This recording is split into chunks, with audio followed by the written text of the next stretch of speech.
Hace aproximadamente un año, por estas fechas, concretamente el 24 de abril, más o menos en este periodo cercano a la Semana Santa, Pedro Sánchez envió una de sus epístolas, Carta a la Ciudadanía, en la que se tomaba 5 días de reflexión y amenazaba con dejar la vida pública.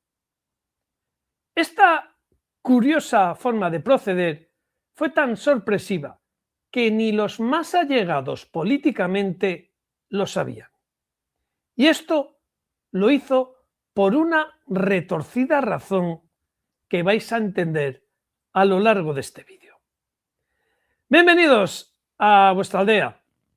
Todos pensamos que esa epístola era para tapar el caso de Begoña Gómez, ganar tiempo y construir un relato para mantenerse en el poder. Pero había otra razón oculta, una razón que no ha trascendido a los medios y que tenía por objeto saber quiénes serían los primeros en apuñalarle si él caía. Y uno de los primeros fue, atención, María Jesús Montero.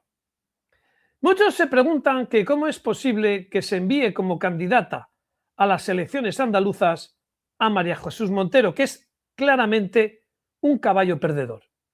Nadie en su sano juicio mandaría de cabeza de lista a un ministro de Hacienda, teniendo en cuenta la mala popularidad que suelen crear entre el electorado este tipo de personajes, máxime cuando se pueden arrogar el mérito de ser los que mayor subida de impuestos de la historia han acometido. Pero a pesar de eso, Pedro Sánchez lanza al precipicio de las andaluzas a María Jesús Montero, y muchos piensan que es un tacticismo, que lo hace para cohesionar territorios, para que pare el primer golpe. No, señor. Pedro Sánchez es mala persona, es vengativo, se aferra al poder como una garrapata y por eso ha mandado a María Jesús Montero a una muerte política. Durante esos famosos 5 días en los que nadie sabía qué había pasado, él estaba en silencio, escuchando la reacción de los más cercanos. Provocó la falsa sensación, no solamente mediática, sino en el Consejo de Ministros y en los más allegados políticamente, para que pensaran de verdad que lo iba a dejar. Y fue tan hijo puta que lo hizo adrede para saber quién se postularía en caso de que él cayera. Por eso no dijo nada. Por eso muchos ministros sorprendidos se enteraron por la prensa. Por eso en las entrevistas de aquellos días se vería desconcierto entre los miembros del Consejo de Ministros. El muy cabrón lo hizo adrede para ver quién se postularía en caso de que él cayera. Y ¡oh sorpresa!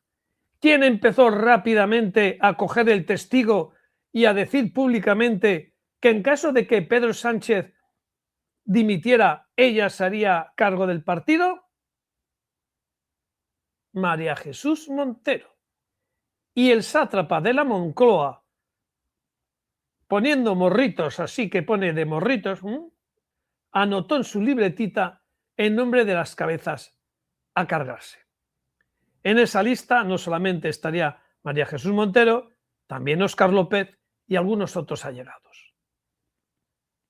Puso la oreja, vio quién sería su rival en caso de ser cuestionado y los ha ido mandando directamente a despeñarse. María Jesús Montero, en el momento que rompa suelo electoral y obtenga los peores resultados del Partido Socialista en la historia de ese territorio, quedará muerta políticamente, inhabilitada para poder ejercer liderazgo. Con un fracaso estrepitoso se comerá el marrón. La muerte política de María Jesús Montero. Se la quita de vicepresidenta del gobierno, de ministra de Hacienda, la mujer todopoderosa pierde todo el poder para estrellarse en una roca llamada andaluzas.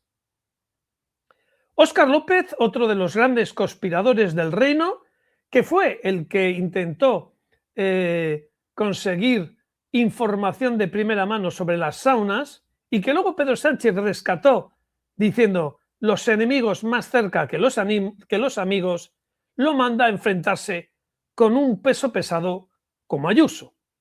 Óscar López morirá también en las rocas de la comunidad autónoma madrileña. Toda una Ayuso contra un Óscar López que morirá también políticamente. Ha utilizado las elecciones autonómicas para quemar a sus rivales políticos, aquellos cuyo peligro, cuyo miedo más le daban en caso de un fracaso electoral.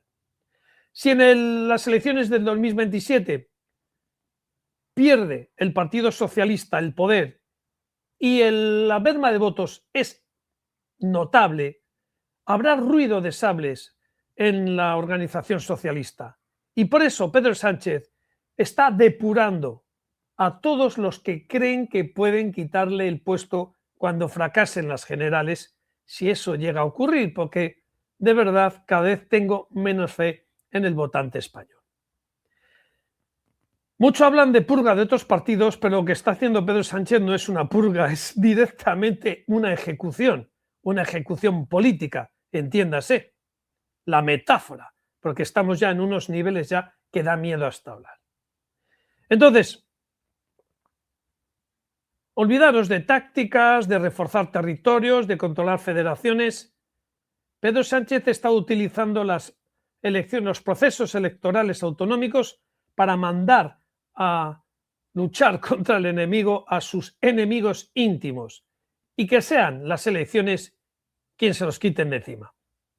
Fuera del Consejo de Ministros y con unos resultados desastrosos en sus distintas comunidades autónomas, quedan inhabilitados políticamente, no solamente para estar en el Consejo de Ministros, sino para alzar la voz en una ejecutiva federal, que es de lo que se trata, de humillarlos en las elecciones para quitarles voz cuando se abra la cacería contra Sánchez. ¿Y vosotros qué pensáis? ¿Está pensando en el país? ¿Está pensando en el partido? ¿O está, como siempre, eliminando a sus sucesores para perpetuarse en el poder? Nos vemos mientras nos dejen aquí, en vuestra aldea.